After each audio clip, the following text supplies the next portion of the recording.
The forest smelled of rain and rot.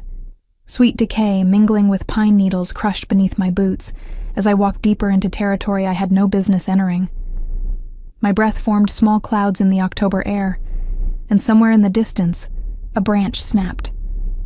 I froze, every instinct screaming that I was being watched, that crossing into these woods had been the mistake everyone in town warned me about. But the wolf needed me. I'd found him 3 days ago, collapsed near the creek that bordered my grandmother's property, the land I'd inherited 6 months prior, along with her debts, her silence, and a cabin that creaked with loneliness. He was massive, silver-furred and trembling, his amber eyes glazed with pain and something else, recognition, maybe, or resignation. The townspeople spoke of the pack in whispers, their warnings wrapped in folklore and fear. Don't go into the northern woods after dusk. Don't follow the howling. Don't make eye contact if you see them in their other form. But they never explained what the pack truly was, only that they'd been here longer than the town itself, and that certain boundaries were meant to remain uncrossed. I wasn't brave. I want to be clear about that. I was simply exhausted by invisibility. By years of being the girl no one noticed, the woman no one chose. My pale blonde hair, which my mother once said looked like winter sunlight, had become just another unremarkable feature in a life full of them. I'd returned to this isolated corner of the world because I had nowhere else to go, no one waiting for me in the city I'd fled, no purpose beyond survival. The wolf changed that. I don't know what possessed me to approach him that first time. Perhaps it was the way he looked at me, not with the predatory hunger I'd expected, but with an exhaustion that mirrored my own. I'd knelt beside him, my hands shaking, and whispered the only thing I could think of. An old lullaby my grandmother used to hum while tending her garden, a melody without words that seemed to rise from some ancient place inside me. His breathing had steadied, the wildness in his eyes had softened. And then he'd vanished into the underbrush, leaving only silver fur caught on thorns, and the feeling that I'd crossed a threshold I could never return from. Now I was tracking him again, following the trail of disturbed earth and broken branches, my medical kit slung over my shoulder. I'd been a veterinary student before my life fell apart, before the anxiety attacks made it impossible to finish, before my ex-boyfriend's cruelty convinced me I was too weak for any real purpose. But I knew enough to recognize that the wolf was dying. Infection, poison, or something worse. I couldn't tell without examining him properly. The clearing appeared suddenly, a circle of ancient oaks surrounding a space where the afternoon light fell in dusty columns, and there, in the center, lay the wolf. But he wasn't alone. 7 figures stood around him in a loose circle, men and women dressed in dark, practical clothing, their postures radiating the kind of authority that comes from being apex predators. They were beautiful in a way that felt dangerous, all sharp cheekbones and intense eyes, their attention fixed on the dying wolf with an intensity that made my chest tighten. I should have run. Every rational thought told me to turn and disappear before they noticed me. Instead, I stepped forward, leaves crunching beneath my feet. Every head turned toward me in perfect unison, and the temperature in the clearing seemed to drop 10 degrees. The woman closest to me, tall, with dark hair pulled back severely, bared her teeth in what was definitely not a smile.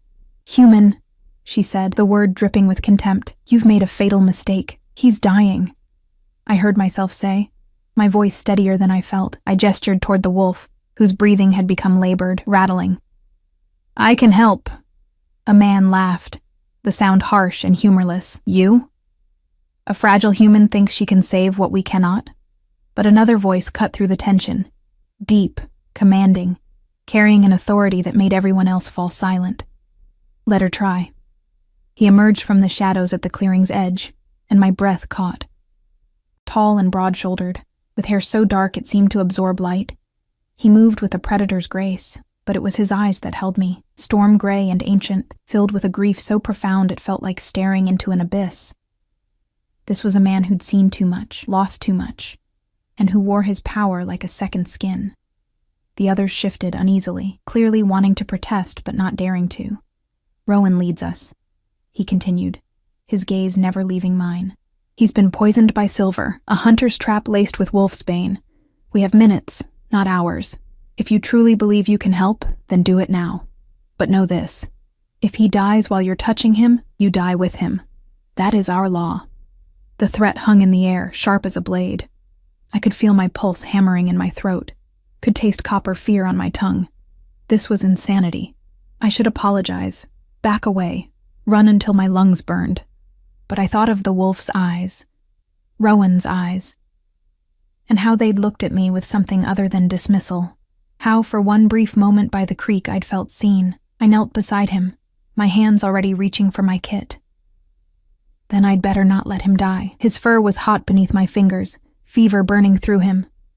Up close, I could see the wound, a deep gash along his shoulder, the flesh around it blackened and oozing, silver poisoning and wolfsbane. A combination designed to kill efficiently. My grandmother had kept books on medicinal herbs, volumes I'd pored over during sleepless nights in her cabin. Wolfsbane's toxin could be counteracted, but it required precise timing and a steady hand. I worked quickly, cleaning the wound with purified water, applying a poultice of activated charcoal and milk thistle, anything to draw out the poison. The pack watched in tense silence, and I could feel their skepticism, their barely restrained hostility. I was an intruder, a weak human touching their leader while he lay helpless. But as I worked, something strange happened. The melody from before rose unbidden in my throat, that wordless lullaby, ancient and aching. I hummed it softly, my hands moving in rhythm with the tune. And I felt rather than saw Rowan's body relax beneath my touch. His breathing deepened, the frantic racing of his heart slowing to something more sustainable. Around me, the pack had gone utterly still. "What is she doing?" Someone whispered, awe threading through their voice. The dark-haired leader, the one who'd given me permission, stepped closer, and I felt his presence like heat against my back. "Keep singing," he commanded quietly. "Don't stop." So I didn't. I sang while I stitched the wound closed with careful sutures, sang while I wrapped it in clean bandages, sang until my voice grew hoarse and my hands trembled with exhaustion. And slowly, impossibly, color began returning to Rowan's fur. The deathly pallor receded, replaced by the shimmer of healthy silver. His eyes opened, fully amber now, clear and aware. He looked directly at me, and something passed between us, understanding. Gratitude. A question I couldn't yet answer. Then his form began to shimmer and shift, bones restructuring, fur receding, and I scrambled backward as a man emerged where the wolf had been, middle-aged, with silver-streaked hair and laugh lines around his eyes, despite the pain still etched across his features. He was naked, vulnerable, and completely unashamed as he looked at me. "You have the old gift," he said, his voice rough as gravel. The song of the ancient ones. We thought it lost. Before I could ask what he meant, the dark-haired leader spoke again, and this time his voice carried layers I couldn't fully interpret. "It seems," he said slowly, "that we have severely underestimated you." He moved around to face me fully, and I finally saw him clearly. Sharp features, a scar cutting through his left eyebrow, and those gray eyes that seemed to see straight through every defense I'd ever built. "I am Callum, Alpha of the Silverpine Pack, and you, it seems, are the answer to a question we've been asking for a very long time." He extended his hand toward me, not in greeting, but in something that felt more like a challenge. Like he was testing whether I'd take it, whether I was brave enough or foolish enough to bind myself further to whatever this was. I stared at his hand, my heart pounding so hard I thought everyone must hear it. My fingers were still stained with Rowan's blood, my clothes damp with sweat despite the cold. Every rational part of me screamed to refuse, to walk away, to preserve what little safety I still possessed. But I'd spent so long being invisible, being the person who didn't matter. And here, in this clearing surrounded by impossible beings, someone was finally looking at me like I was essential. I placed my trembling hand in his, and his fingers closed around mine, warm, calloused, achingly gentle despite the strength I could feel thrumming beneath his skin. "I'm Evelyn," I whispered. "And I have no idea what I just did." His lips curved into something that wasn't quite a smile, but held a terrible beauty nonetheless. "Then it's fortunate," Callum said, his thumb brushing across my knuckles in a gesture that sent electricity racing up my arm, "that we have much to teach you." The clearing seemed to pulse with new energy, and I realized with dizzy certainty that my life had just irrevocably changed. The pack watched us with a mixture of wariness and curiosity, but it was Callum's gaze I couldn't escape, intense and searching, as though he were trying to read a story written on my soul. What had I gotten myself into? They brought me to their home as twilight bled across the sky, painting the forest in shades of purple and gold. I walked among them, 7 wolves in their animal forms flanking me like an honor guard, while Callum and Rowan remained human, leading me deeper into territory that felt increasingly ancient with each step. My legs ached. My mind spun with questions I didn't know how to ask, but I forced myself to keep moving, to show no weakness, even though weakness was all I felt. The pack could probably smell my fear. Weren't predators supposed to sense such things? Yet none of them attacked. None even growled. Instead, they watched me with an unsettling mixture of curiosity and something that looked almost like reverence. "The song you sang," Rowan said, breaking the silence that had stretched since we left the clearing. He walked beside me, now dressed in clothes someone had retrieved from a hidden cache. His movements were still careful, pained, but his voice held strength. "Where did you learn it?" "I don't know," I admitted. The truth felt safer than invention. My grandmother used to hum it. She never told me what it meant or where it came from. She didn't tell me much of anything, really. Callum glanced back at me, his expression unreadable in the growing darkness. "What was your grandmother's name?" "Margaret Thorne." I stumbled over a root, and instantly Callum's hand was at my elbow, steadying me. The contact lasted only a moment, but I felt the warmth of it long after he'd released me. "She lived alone in these woods for 40 years.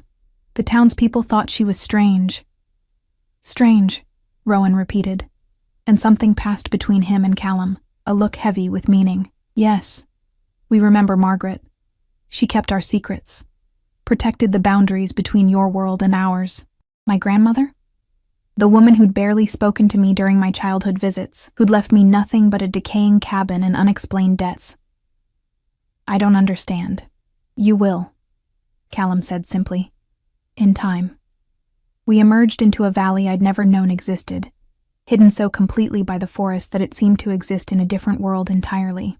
Houses built from stone and timber clustered around a central lodge, smoke rising from chimneys into the darkening sky. Gardens, now mostly dormant with the season, sprawled between buildings. Children's laughter echoed from somewhere nearby. The sound so normal, so human, that it startled me. "You live here?" I breathed. "All of you?" 43 pack members, Callum said, and there was something like pride in his voice. "Families, elders, those who've chosen to make Silverpine their home rather than wandering alone." He turned to face me fully, and in the fading light, his features seemed to shift between human and something wilder. "We're not monsters, Evelyn. We're simply other."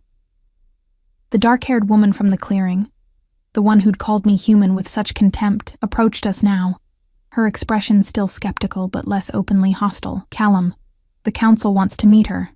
They're waiting in the lodge." "Let them wait," Callum said, his tone brooking no argument. "She's exhausted and needs food.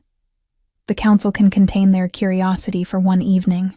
The woman's jaw tightened, but she nodded and disappeared toward the central building. I caught Rowan watching me again, his weathered face thoughtful. "You're braver than you believe," he said quietly. "Or perhaps more foolish. Time will tell which." "I vote foolish," I muttered, earning a surprised laugh from him, a sound that seemed to lighten the tension coiled in my chest. Callum led me to a smaller house on the valley's edge, away from the cluster of main buildings. Inside, it was surprisingly comfortable. Handcrafted furniture, warm rugs, a fireplace already crackling with fresh logs. Books lined one wall, and I caught titles on mythology, history, medicinal herbs. A life lived in solitude, but not without purpose. "This is your home?" I asked, taking in the space that somehow felt both lived in and lonely. "For now." He moved to the kitchen area, pulling out bread, cheese, cured meat. "Sit. You need to eat before you collapse." I wanted to argue, to maintain some illusion of strength, but my legs were trembling, and my stomach felt hollow. I sank into a chair at the wooden table, watching as he prepared food with efficient movements. There was something surreal about seeing this powerful creature, this alpha, performing such domestic tasks. "Why did you let me help Rowan?" I asked as he set a plate before me. "You could have killed me the moment I entered the clearing." Callum settled into the chair across from me, his gray eyes catching the firelight, because I recognized desperation when I saw it. "You came to help, despite knowing it could cost you your life. That kind of courage, or foolishness, deserved a chance." He paused, studying me with an intensity that made me want to look away, but I forced myself to hold his gaze. "And because the moment you sang, I felt something I haven't felt in years. Hope." The word hung between us, vulnerable and dangerous. I took a bite of bread to give myself time to think, to process. The food was simple but good, and I hadn't realized how hungry I was until I started eating. Callum watched me in silence, and the weight of his attention felt like a physical thing. Not threatening, but profound, like he was memorizing every detail of my face.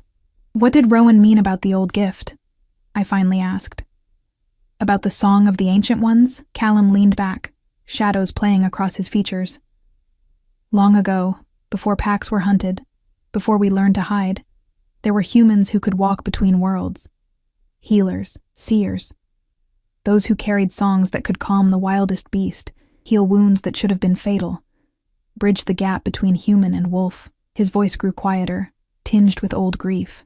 "We call them the gifted ones. Your grandmother was one of them, though she never used her gift directly. She simply protected the knowledge, kept our secrets safe. And you think I'm like her?" The idea seemed absurd. I'd spent my entire life feeling powerless, anxious, unable to even finish my degree or maintain a relationship. "I think you carry her blood," Callum said. "And that blood remembers things your conscious mind has forgotten. When you sang to Rowan, you didn't just calm him, you called to something ancient in his wolf, convinced his body to fight when it wanted to surrender. That's not ordinary healing, that's gift." I set down my fork, my appetite suddenly gone. "I don't want to be special. I came here to hide, to disappear." Too late. But his voice was gentle, not mocking. "The pack knows what you did. Word will spread. And there are those, both within our world and outside it, who would kill to possess such a gift or kill to destroy it." Fear spiked through me, cold and sharp. "Then I should leave. Go back to the city, forget this ever happened." "You could try." Callum leaned forward, elbows on the table, and I caught his scent, pine and smoke and something wilder, like storms gathering on a distant horizon. "But you'd be running toward danger, not away from it. Here, at least, you have the pack's protection." "My protection? Why would you protect me? You don't know me." His eyes held mine, and for a moment, I saw past the alpha's mask to the man beneath, someone who'd shouldered too much weight for too long, who understood loneliness in ways that mirrored my own. "Because you saved my second," he said quietly. "Because you have a gift we desperately need.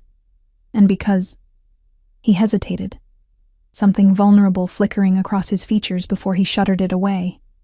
"Because I'm tired of watching people die when I might have prevented it." There was a story there, grief etched into every word. I wanted to ask, wanted to understand what had carved such deep scars into this powerful man's soul. But before I could find the words, a howl rose from somewhere in the valley. Long, mournful, carrying a warning that made the hair on my neck stand up. Callum was on his feet instantly, every line of his body tense. Another howl answered the first, then another, until the night was filled with their voices. "Stay here," he commanded, already moving toward the door.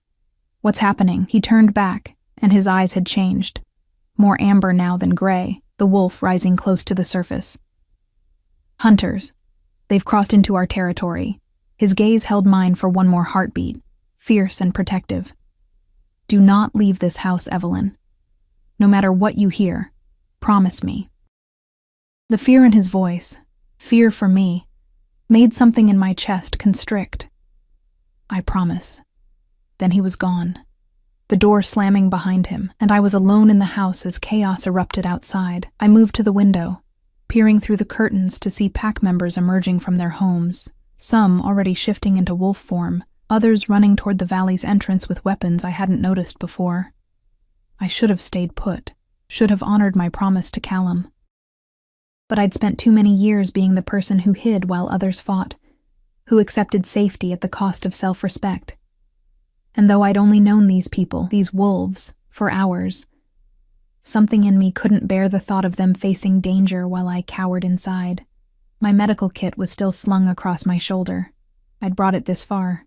Maybe I could help if someone got hurt. I slipped out the back door, keeping to the shadows as I moved toward the commotion. The valley had transformed. What had seemed peaceful moments ago now thrummed with barely contained violence. Wolves prowled the perimeter, their eyes glowing in the darkness. Human forms checked weapons, speaking in low, urgent tones. And at the center of it all stood Callum, fully wolf now, massive and dark-furred, his presence commanding absolute attention. He was giving orders through some means I couldn't understand, and the pack moved in response with military precision. I'd almost reached the group when a hand clamped over my mouth, yanking me backward into the shadows between buildings. I tried to scream, but the grip was iron, and I smelled gunpowder, sweat, human fear. "Don't move," a male voice hissed in my ear, and I felt cold metal press against my temple. "You're coming with me." Nice and quiet. My heart hammered against my ribs. This was it, the consequence of my foolishness, my inability to simply stay safe when told. I'd walked right into a hunter's trap. But then I remembered Rowan's words. "You're braver than you believe." I stopped struggling, went limp in the hunter's grip, making him think I'd surrendered. His hold loosened slightly, just enough.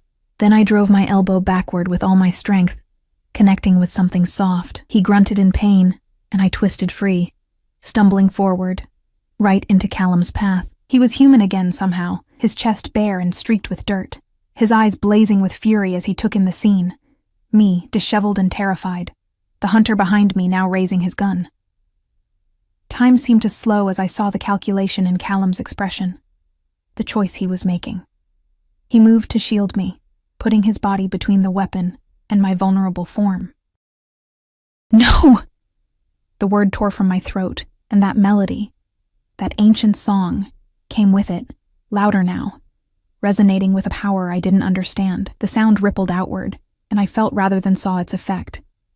The hunter froze, his finger on the trigger but unable to pull it. Around us, wolves stopped mid-snarl, pack members paused mid-strike. Everything went still. Callum turned to stare at me, shock and wonder warring on his features. "Evelyn," he breathed. "What are you?" I didn't have an answer. I could only stand there, trembling, as the song faded and the world started moving again. The hunter collapsed unconscious, the gun falling harmlessly from his grip. Pack members rushed forward to secure him. But Callum's attention never left me. He crossed the distance between us in 2 strides and pulled me against his chest, his arms wrapping around me with a fierceness that spoke of terror narrowly avoided. I felt his heart racing, felt the tremor in his hands as they pressed against my back. "You promised," he said hoarsely into my hair. "You promised you'd stay safe." "I couldn't." My voice cracked. "I couldn't just hide while you all fought." He pulled back enough to look at me, and his expression was raw, anger and relief, and something deeper that I wasn't ready to name. "You could have died. That gun was loaded with silver. 1 shot and—" He couldn't finish, his jaw clenching. "But you were going to take that shot for me," I whispered. "Why?" His thumb traced my cheekbone, gentle despite the violence still humming through his frame. "Because, Evelyn Thorne," he said quietly, "you are infinitely more valuable than you realize, and I've lost too much already to lose you before I've even begun to know you." The words settled over me like a vow, terrifying and thrilling in equal measure. In his eyes, I saw the reflection of something I'd been searching for my entire life, someone who saw me not as invisible or broken, but as essential, necessary. Around us, the pack had secured the hunter and were sweeping the territory for others, but in that moment, it felt like we were the only 2 people in existence, bound by something neither of us fully understood yet. "Teach me," I said suddenly. "Teach me what I am, what this gift means." Callum's expression softened, and he nodded slowly. "Starting tomorrow. Tonight you need rest, real rest. He glanced toward his house, then seemed to make a decision. "You'll stay here, in the guest room. I want you close enough to protect." I should have argued, should have insisted on independence. But the truth was, I felt safer in his presence than I'd felt anywhere in years, so I simply nodded, letting him guide me back toward his home as the valley slowly returned to watchful calm. As we walked, his hand remained at the small of my back, protective, possessive, and somehow exactly what I needed. I woke to golden light streaming through unfamiliar windows and the smell of coffee drifting from somewhere below. For a disoriented moment, I couldn't remember where I was. Then it all came rushing back. The hunter. The gun. Callum's body moving to shield mine. The song that had erupted from my throat with a power I didn't know I possessed. I sat up slowly, taking in the guest room that had become my shelter. Simple wooden furniture, clean linens that smelled of cedar and lavender, a view of the valley that looked almost impossibly peaceful in the morning light. It was hard to believe that hours ago, violence had nearly shattered this tranquility. My clothes from yesterday were folded neatly on a chair. Someone had washed them while I slept. In their place, new garments had been left. Practical jeans, a soft flannel shirt in deep green, sturdy boots that looked like they'd actually fit. The kindness of the gesture made my throat tight. I dressed quickly and made my way downstairs, following the scent of coffee and something baking. Callum stood at the stove, his back to me, dressed in dark jeans and a thermal shirt that highlighted the breadth of his shoulders. His dark hair was damp, suggesting a recent shower, and he moved with the easy confidence of someone completely comfortable in his space. "You didn't have to let me sleep so late," I said, announcing my presence. He turned, and something in his expression softened when he saw me. "You needed it. Your body went through significant trauma yesterday, both physical and magical. Healing takes energy." He gestured to the table, where he'd set out plates, mugs, a basket of fresh bread. "Sit. Eat. Then we begin your education." The food was simple but perfect. Eggs, bacon, bread still warm from the oven. We ate in companionable silence for a while, and I found myself stealing glances at him, trying to reconcile the fierce alpha from last night with this domestic version who apparently baked bread in the early morning hours. "The hunter," I finally asked. "What happened to him?" "We questioned him, learned he was working alone, a rogue, not part of any organized group. Apparently he'd been tracking Rowan for weeks, waiting for an opportunity." Callum's jaw tightened. "We've dealt with him according to pack law. He won't be hunting anyone again." I didn't ask what that meant. Some answers were better left unspoken. "And the others? Your pack, are they angry that I broke my promise? That I put everyone at risk?" Callum set down his coffee mug, studying me with those storm-gray eyes. "Some are wary. You're an unknown element, and pack thrives on understanding its members, knowing who can be trusted. But others..." He paused, seeming to choose his words carefully. "Others saw what you did, how you stopped the hunter with nothing but your voice, how you've awakened something we thought lost forever.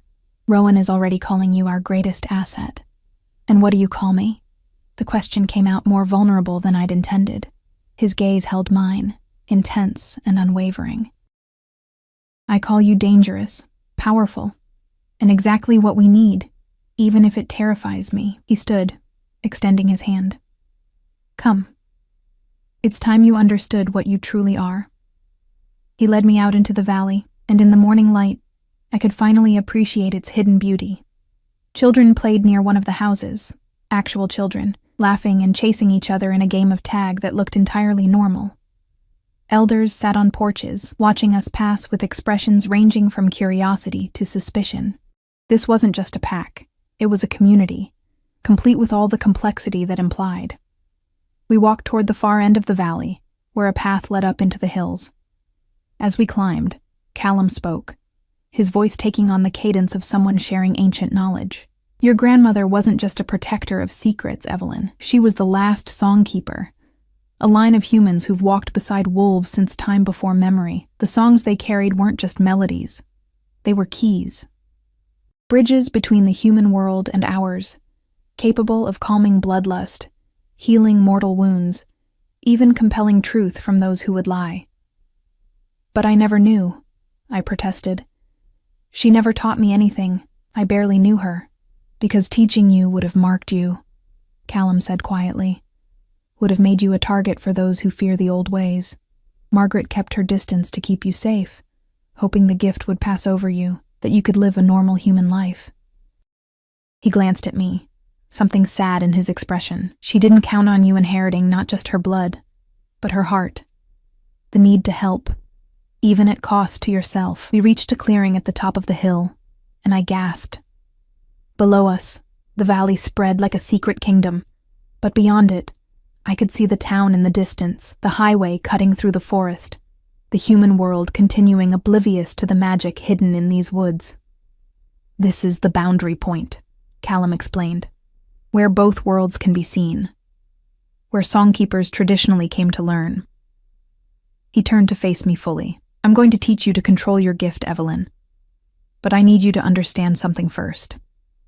This path will change you. You can never return to being the invisible woman who came to hide in her grandmother's cabin. Once you awaken fully, you'll be bound to the pack, to me, in ways that go beyond simple alliance. My heart raced. What do you mean, bound? Songkeepers and alphas have always worked in tandem. Your power needs direction, grounding. My authority needs tempering, balance. Together, we become something greater than either part alone. He moved closer, and I could feel the heat of his body, smell that intoxicating scent of pine and storm.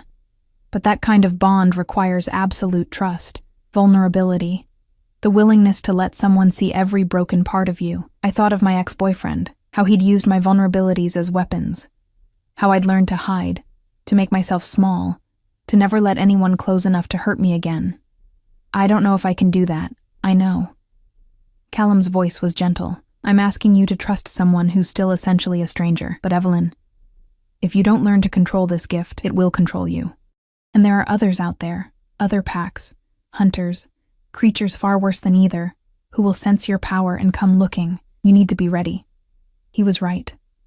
I'd felt it last night, when the song had poured from me unbidden. The power was wild, instinctive, and terrifying. Without understanding it, I was a danger to myself and everyone around me. Okay, I whispered. Teach me. Relief flickered across his features. Then we start with the basics. Sit. I settled onto the grass, and he sat across from me, close enough that our knees almost touched. Close your eyes, he instructed. Breathe. Feel the ground beneath you, the air around you. The song doesn't come from your throat, it comes from somewhere deeper, your soul, if you believe in such things. Your essential self. I did as he said, trying to quiet the anxious chatter of my mind. At first there was nothing, just my own breathing, the distant sounds of the valley below. But then, gradually, I began to sense something else, a rhythm beneath my heartbeat, ancient and steady, like the pulse of the earth itself. Good, Callum murmured. Now, without opening your eyes, reach out with that sense. Tell me what you feel. I extended my awareness cautiously, like reaching into darkness, and suddenly, I could feel them. The pack, scattered throughout the valley, each one a distinct presence, a unique melody in an enormous symphony. Children bright and quick, elders deep and steady, warriors fierce and protective. And at the center of it all, binding them together like gravity, was Callum, his presence massive, complex, threaded through with grief and determination, and a loneliness so profound it made my chest ache. I feel you, I breathed. All of you. It's like music, but alive. That's the pack bond, he said, and I could hear the smile in his voice. What every wolf feels naturally, you're now experiencing through your gift. You're hearing our souls, Evelyn, our truths. I opened my eyes, overwhelmed. It's beautiful and terrifying. Most worthwhile things are, he stood, offering his hand to help me up. That awareness is the foundation. From there, you'll learn to project, to send your own song outward, to calm or compel or heal, but it takes practice. discipline. And most importantly, it takes understanding what you're trying to accomplish. Over the following hours, he guided me through exercises that left me exhausted and exhilarated in equal measure. We practiced controlled breathing, focused intention, the art of shaping sound into purpose. I learned that different melodies had different effects, some soothing, some energizing, some capable of breaking through lies and compelling honesty. The most dangerous songs, Callum warned as the sun climbed toward noon, are the ones that strip free will, the compulsions. Some songkeepers in history abused that power, tried to control wolves like puppets. It never ended well. I would never, I started, horrified. I know, his hand found mine, squeezing gently. You have your grandmother's heart. She could have controlled half the pack if she'd wanted, but she never did, never even tried. She understood that true power lies in choice, not compulsion. We walked back down to the valley for lunch, and I noticed people watching us differently now. Some with hope, others with concern, but no longer with outright hostility. Word had clearly spread about my training. The dark-haired woman from before, the one who'd called me human with such contempt, approached as we neared Callum's house. Up close, she was strikingly beautiful, with amber eyes that matched her wolf form. Callum. The council has requested an audience with the songkeeper, today. I felt my stomach drop, but Callum's expression remained neutral. Then they'll have it. After she's eaten and rested, the woman's gaze flicked to me, assessing. Some on the council don't believe she's truly gifted. They think yesterday was a fluke, that you're being swayed by, she trailed off. But the implication hung heavy. By what, Sienna? Callum's voice had gone dangerously soft. Say it. Sienna's jaw tightened, but she held her ground.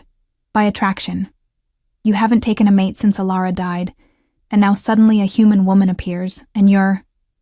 Careful. The word was barely more than a growl. Alara's memory doesn't give you permission to question my judgment. The name, Alara, landed like a stone in still water, ripples spreading through the tension between them. I saw grief flash across Callum's face, quickly shuddered, and understood. This was the wound that had carved such deep scars into his soul. A lost mate. A love that had ended in tragedy. Sienna bowed her head, but not before I caught something in her expression. Pain. Loss. She'd cared for Alara too, I realized. Maybe they all had. The council will meet us at sunset, Callum said, his tone brooking no argument. Until then, Evelyn is under my protection. Is that understood? Understood, Alpha. Sienna retreated, but not before shooting me one last look. Complex, unreadable, heavy with questions I couldn't answer. Inside the house, Callum moved to the kitchen with mechanical precision, but I could see the tension in his shoulders, the grief he was trying to bury. I wanted to ask about Alara, wanted to understand the ghost that clearly still haunted him, but it felt too soon, too intimate. Instead, I said quietly, I'm sorry for making things complicated. He turned, surprise flickering across his features. You haven't made anything complicated, Evelyn. You've simply revealed complications that already existed. He crossed to where I stood, stopping close enough that I had to tilt my head back to meet his eyes. My pack is afraid. They lost their Luna 3 years ago. Lost her to hunters who tracked her down and killed her while she was trying to protect human children from a forest fire. She died a hero, and it shattered us. The pain in his voice was palpable. And without thinking, I reached up to touch his cheek. I'm sorry, I whispered again, meaning it with every fiber of my being. His hand came up to cover mine, holding it against his face. She would have liked you, he said roughly. Alara had a gift for seeing the strength in people others overlooked. She would have seen what I see, someone brave enough to save a dying wolf, foolish enough to break promises to help others, powerful enough to change everything. His thumb stroked across my knuckles.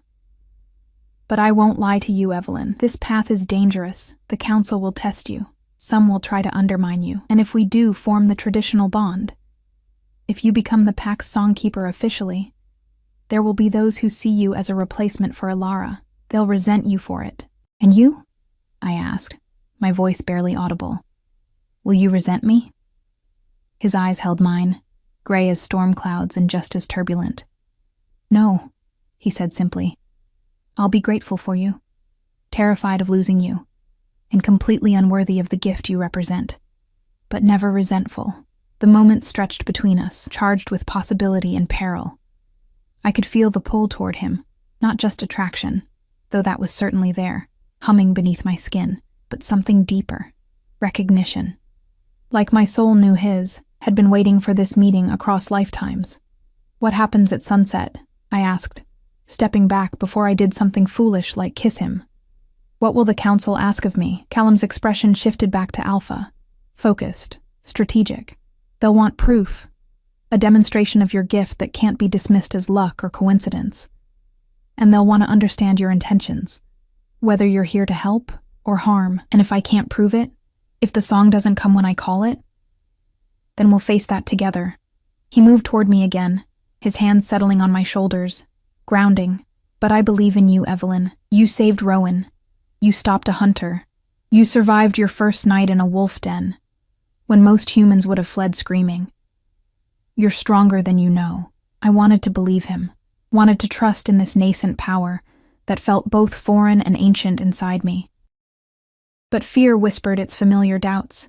What if I failed? What if I proved to be just another disappointment, another person who couldn't live up to expectations? As if sensing my spiral, Callum pulled me against his chest, one hand cradling the back of my head. Breathe, he murmured. Just breathe. You don't have to be perfect. You just have to be honest. I let myself lean into him, let his steady heartbeat calm my racing thoughts. And as I stood there in the shelter of his arms, I made a decision. I would face the council, would prove myself, or fail trying, because hiding had never made me happy. And at least here, in this impossible situation, I finally felt like I mattered, like I belonged. The council chamber was carved into the hillside, a natural cave that had been expanded and shaped over generations, its walls lined with torches that cast dancing shadows across ancient stone. As Callum and I entered, 43 pairs of eyes turned toward us. The entire pack gathered in a semicircle that felt less like welcome and more like judgment. At the center sat 7 wolves in human form. The council elders, I assumed. Rowan was among them, looking far healthier than he had any right to after yesterday's near death. He offered me a small nod of encouragement. Sienna sat to his left, her expression carefully neutral. The others were strangers, but their ages ranged from middle-aged to ancient, and each carried an authority that pressed against my skin like weight. Evelyn Thorne. The eldest spoke, a woman with silver hair braided down her back and eyes that had seen too much. Granddaughter of Margaret, you stand before the Silver Pine Pack Council to be judged and tested. Do you understand what is being asked of you? My mouth was dry, but I forced my voice steady. I understand you need proof, that you need to know if I'm truly a songkeeper, or just someone who got lucky. A murmur rippled through the gathered pack.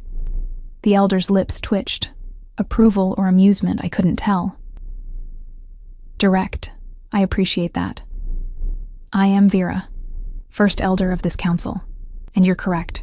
We need certainty. Too much rests on this claim. Callum stood beside me, close enough that I could feel his presence like an anchor. He hadn't touched me since we entered the chamber, maintaining the professional distance expected of an alpha, but I drew strength from his proximity nonetheless. What would you have me do? I asked Vera.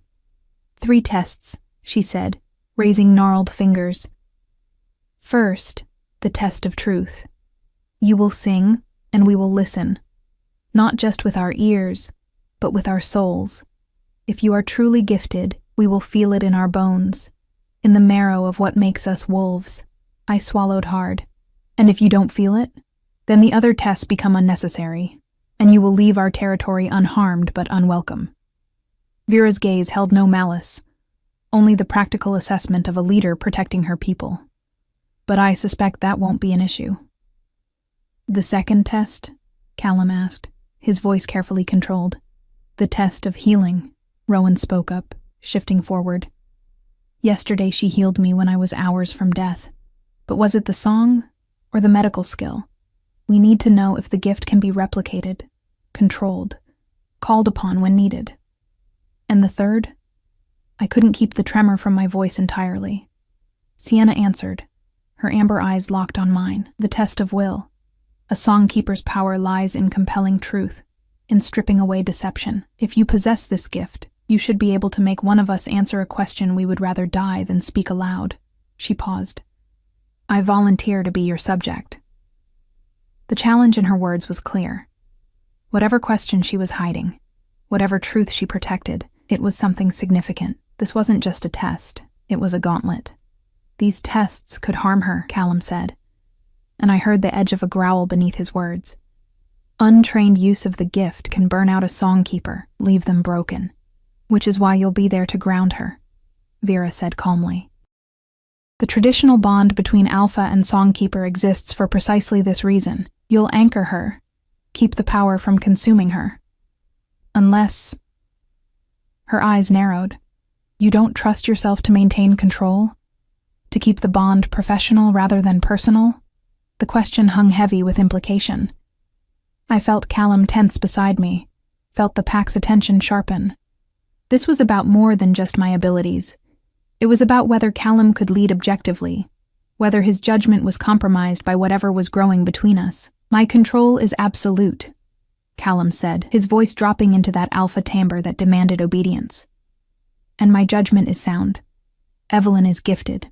I've witnessed it firsthand, but if the council needs further proof, then we'll provide it.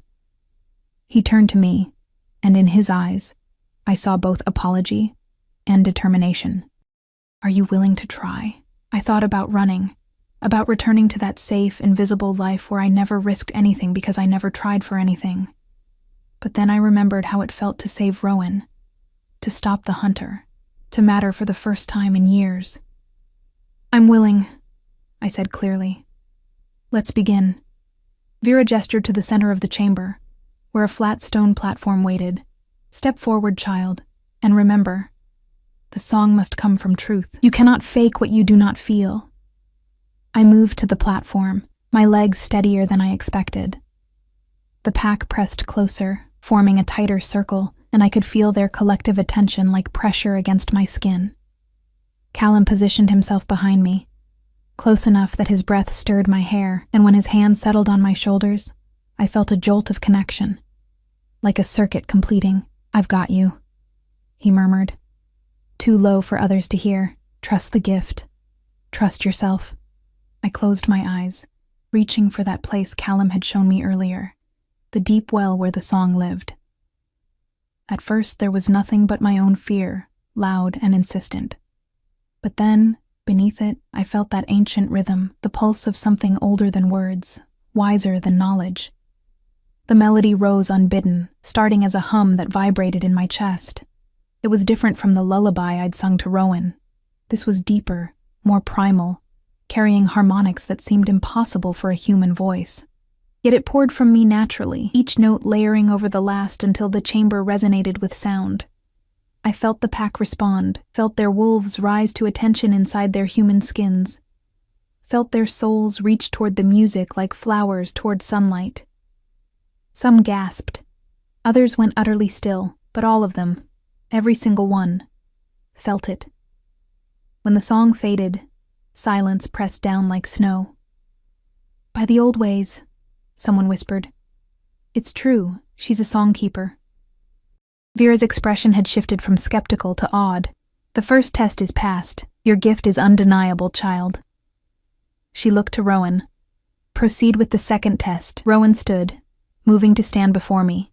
He was already pulling off his shirt, revealing the bandaged wound on his shoulder. The silver and wolfsbane damaged me deeper than surface level, he explained, carefully removing the dressing. Beneath, the wound looked better than yesterday, but far from healed. Edges still inflamed, the tissue struggling to knit. Our healing is normally fast, but silver wounds scar. They take weeks, sometimes months. If your gift is genuine, you should be able to accelerate the process. I don't know how, I admitted. Yesterday it just happened. Because yesterday you weren't thinking, you were feeling, Callum said from behind me. His hands remained on my shoulders, grounding. You felt Rowan's pain, his fear, and you wanted to help. Start there. Don't think about the mechanics, just feel. I reached out, placing my hand over Rowan's wound. His skin was warm, the damaged tissue rough beneath my palm. I let my awareness sink into it, felt the struggle happening at a cellular level, his body trying desperately to heal around the silver corruption still embedded in his tissue. The melody came softer this time, more intimate, a lullaby again, but woven through with determination, with the fierce insistence that life persist. I felt the song sink into Rowan's flesh, felt it seeking out the last traces of poison and wrapping around them, drawing them out like thorns from skin. Rowan gasped, his body going rigid. It burns, he gritted out, but good burning, like infection being purged. I kept singing, kept pouring intention into the sound. Beneath my palm, I felt tissue begin to knit, felt the inflammation recede. It wasn't instant.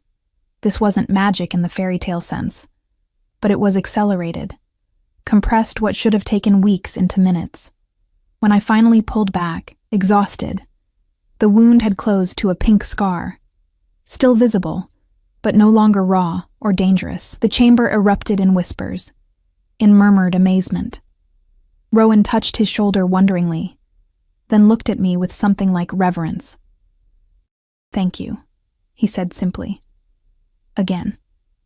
2 tests passed, Vera announced, though her voice carried less skepticism now and more caution. But the 3rd is the most crucial. Songkeeper gifts have been abused in the past. We need to know you can be trusted with the power to compel truth. She looked to Sienna. Are you prepared? Sienna stood, moving to face me with her chin raised in challenge. I am. But I saw the fear beneath her bravado, saw the way her hands trembled slightly before she fisted them at her sides. What do you want me to ask? I said quietly. The question doesn't matter, Vera interjected.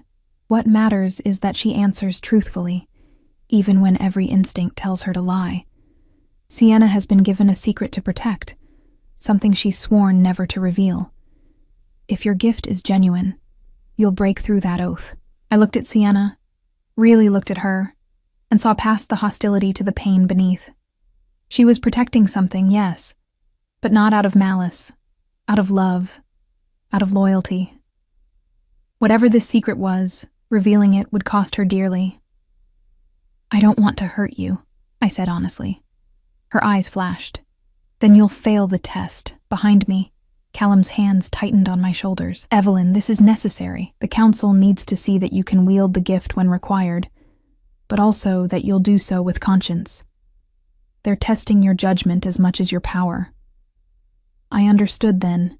This wasn't just about proving I could compel truth. It was about proving I would do so responsibly, that I wouldn't abuse the gift for cruelty or entertainment. I reached for that deep place again, but this time, I shaped the song differently. Instead of soothing or healing, I wove it with curiosity, with gentle insistence. The melody that emerged was questioning, probing, carrying the weight of necessary truth.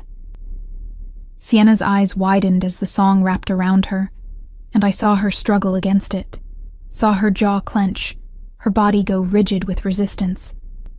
But the song persisted, patient and inexorable, seeking the cracks in her armor. What secret do you protect? I asked, my voice layered with the melody. What truth would you rather die than speak? Sienna's mouth opened, words clearly fighting to stay trapped. Sweat beaded on her forehead, her wolf rose in her eyes, amber overtaking human brown. But even that couldn't shield her from the song's compulsion.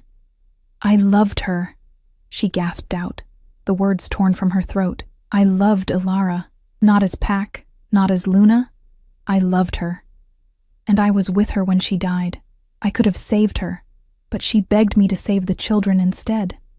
I chose them, and she died hating me for it. The confession hung in the air, devastating in its rawness. Sienna collapsed to her knees, tears streaming down her face. 3 years of guilt and grief finally breaking free. Around us, the pack was utterly silent, shock rippling through the chamber. I released the song immediately, horror flooding through me. I'd done this. I'd stripped away her shields, exposed her deepest wound to public scrutiny.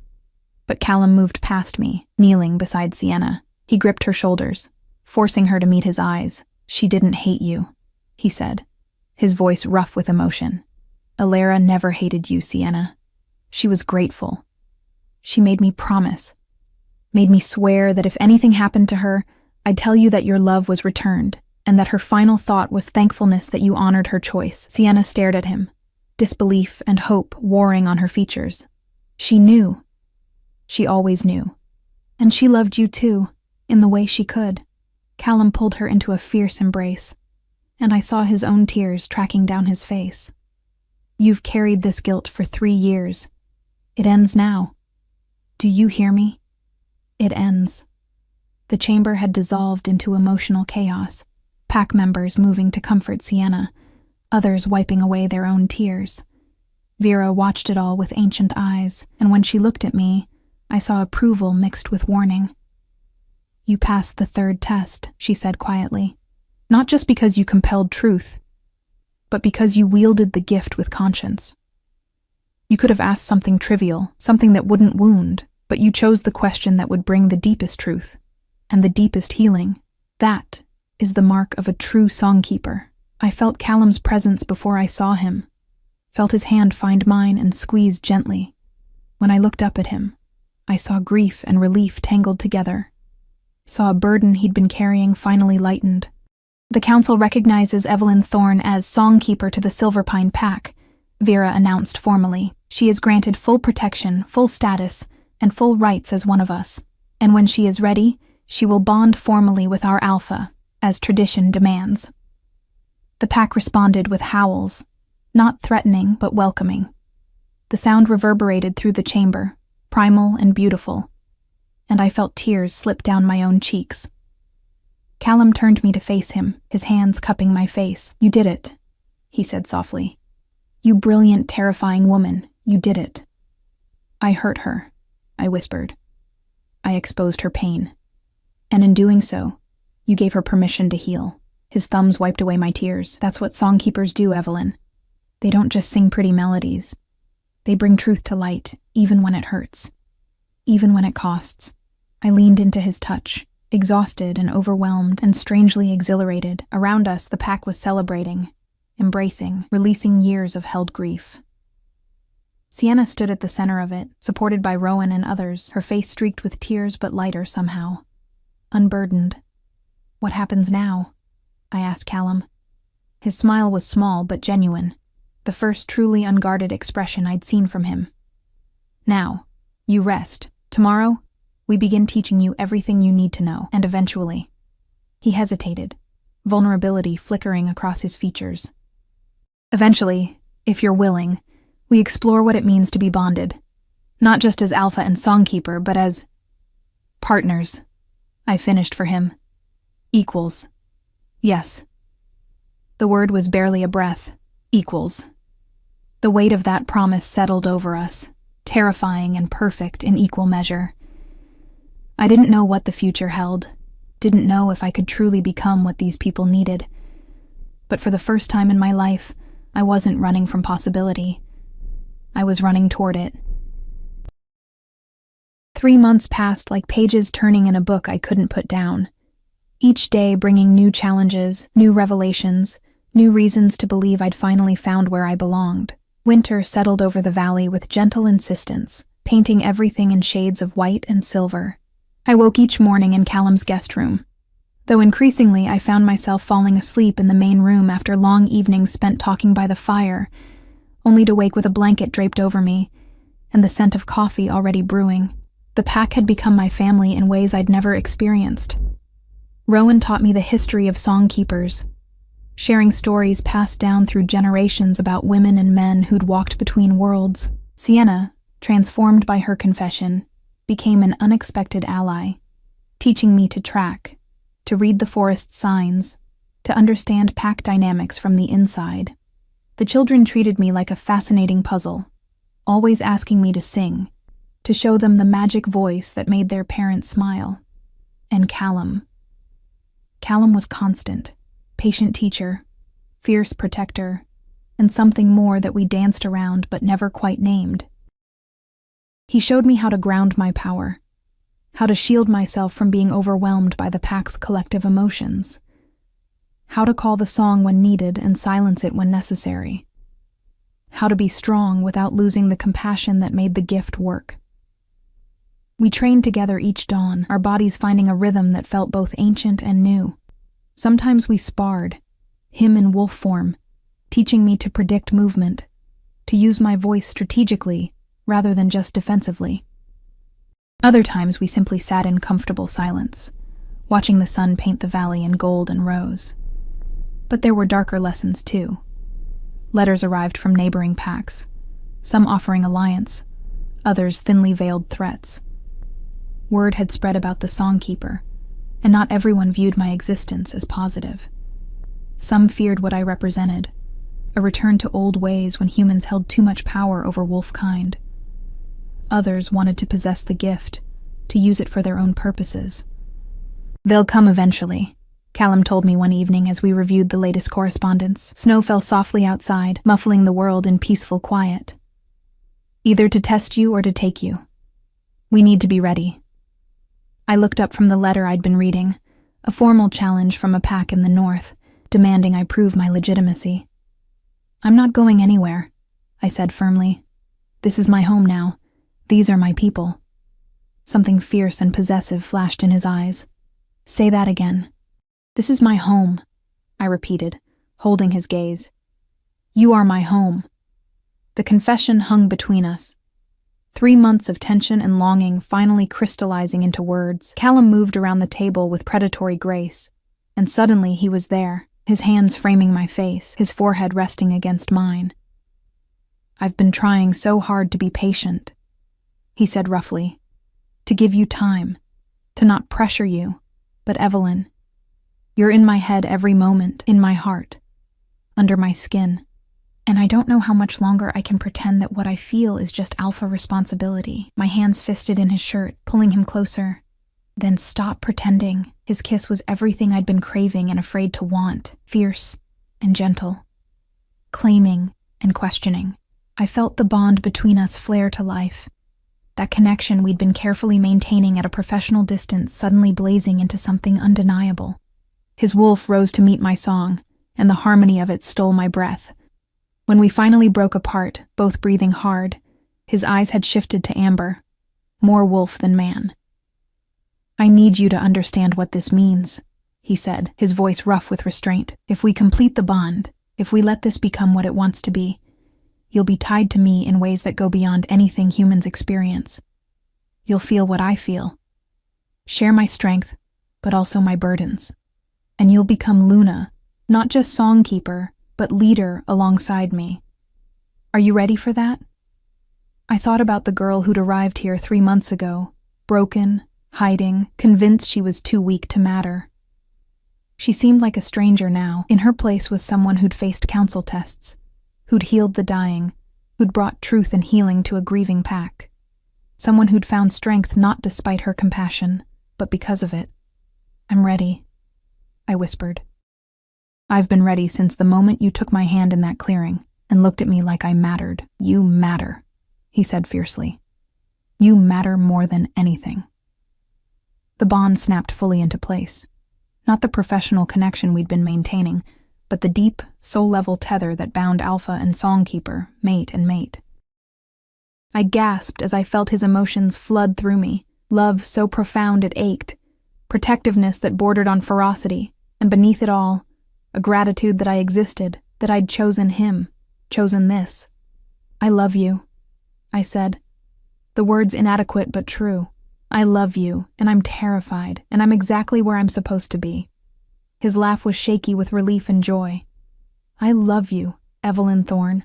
My Songkeeper, my Luna, my everything."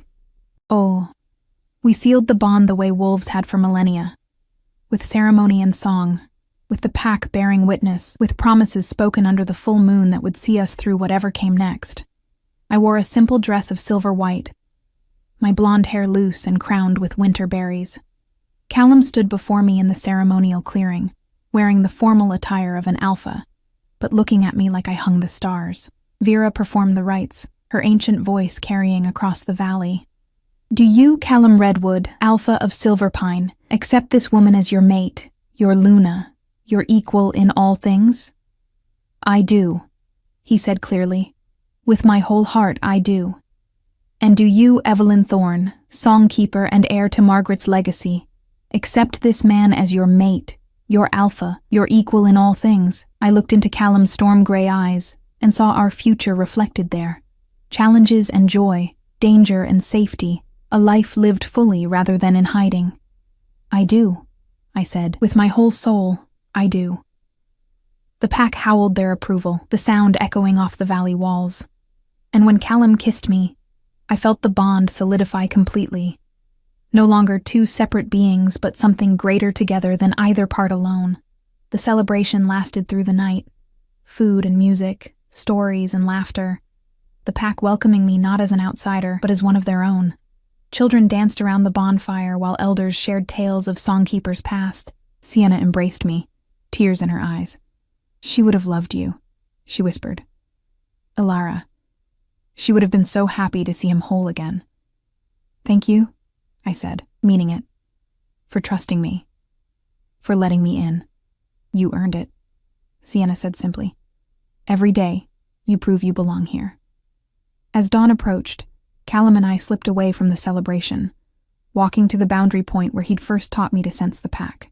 The world was silent beneath its blanket of snow, pristine and peaceful. "No regrets?" he asked, pulling me against his side. I thought about everything I'd left behind. The city that never saw me, the career that broke me, the life that felt like slowly drowning. And I thought about everything I'd gained. Purpose, family, love that saw every broken piece and chose me anyway. "Not a single one," I said. "This is where I was always meant to be." We stood there watching the sunrise paint the sky in impossible colors, and I felt the pack stirring below us. Felt them waking to a new day, my family, my responsibility, my joy. The letter from the northern pack still waited on Callum's desk, its challenge unanswered. There would be threats to face, battles to fight, tests of strength and will, but we would face them together, Alpha and Luna, Wolf and Songkeeper, two halves of a whole that was stronger than any force that might come against us. "Ready to change the world?" Callum murmured against my hair. I smiled, feeling the song stir in my chest, not anxious or afraid, but powerful and certain. "I already have." And as the sun climbed higher, burning away the last shadows of night, I understood finally what my grandmother had known. That true strength wasn't about being fearless or perfect. It was about choosing to stay when everything told you to run, about finding your voice when the world wanted you silent, about loving deeply enough to be vulnerable, and being vulnerable enough to become something extraordinary. I was Evelyn Thorne, Luna of Silverpine, songkeeper and healer, beloved and belonging. The girl who'd arrived broken had been transformed, not into someone new, but into the truest version of herself she'd always had the potential to be. And this, finally, was home. Epilogue. Spring came to the valley like a promise kept, flowers blooming in impossible profusion, new life everywhere. I stood in the garden I'd planted near Callum's house, my hands in the soil, humming the old songs while seedlings pushed toward the sun. A child's laugh made me look up. One of the pack's youngest, barely 4 years old, came running toward me with a fistful of dandelions. "Luna, Luna, look what I found." I accepted the flowers with appropriate reverence, tucking one behind my ear. "Beautiful, just like you." She beamed and ran off again, and I felt Callum's presence before I saw him. The bond letting me know he was near, that he was content, that he loved me with an intensity that still took my breath away. "The northern pack sent word," he said, settling beside me in the grass. "They've withdrawn their challenge. Apparently, word reached them about what you did for the Riverside Pack's injured wolves last month. I'd traveled with Callum to a neighboring territory, used my gift to heal wounds that should have been fatal. It had been exhausting, dangerous, and absolutely necessary." "Good," I said. "Maybe we can focus on building alliances instead of defending against threats." "Maybe." He pulled me into his lap, nuzzling against my neck. Or maybe I can convince my brilliant, powerful mate to take a day off and just let me worship her properly. I laughed, tilting my head to give him better access. Worship, I think I could be convinced. Around us, the valley thrived. Children playing, gardens growing, a pack healed and whole. And at the center of it all, two souls that had found each other against impossible odds, proving that sometimes the broken pieces fit together to create something unbreakable. This was my story, my song, and it was only just beginning.